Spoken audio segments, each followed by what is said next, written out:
100 yildan keyin uzoq 2125-yilda bizni hech birimiz bu dunyoda bo'lmaymiz.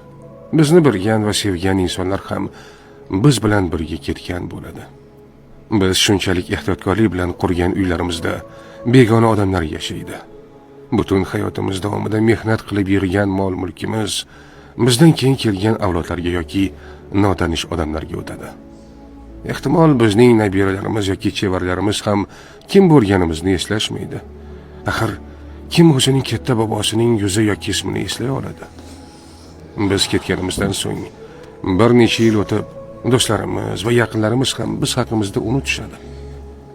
Yana bir necha 10 yillardan keyin esa suratlarimiz yo'q qoladi. Hikoyalarimiz o'chadi. Biz qilgan har bir ish, harakat, umuman hammasi xotiralardan o'chirilib ketadi.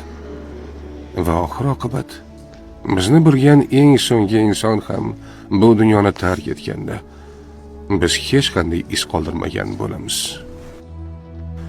Shunday ekan, nega biz umrimizni befoyda narsalar ortidan quvish bilan o'tkazamiz? Nega biz oxir-oqibat ahamiyatsiz bo'lib qoladigan boylik, martaba, obro' uchun bunchalik harakat qilamiz? Aslida haqiqatan ham muhim bo'lgan narsa bu yaqinlarimiz bilan birga o'tkazgan samimiy damlar, birgalikdagi sayrlar, iliq quchoqlar, sevimli insonlarimizga aytgan yaxshi gaplarimiz, qilgan amallarimiz va savob ishlarimiz.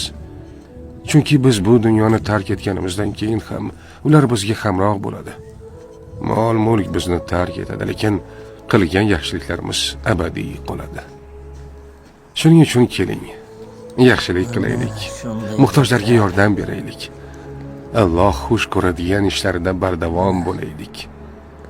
Chunki bu dunyo o'tkinchi, ezgu amallarimiz mangu qoladi.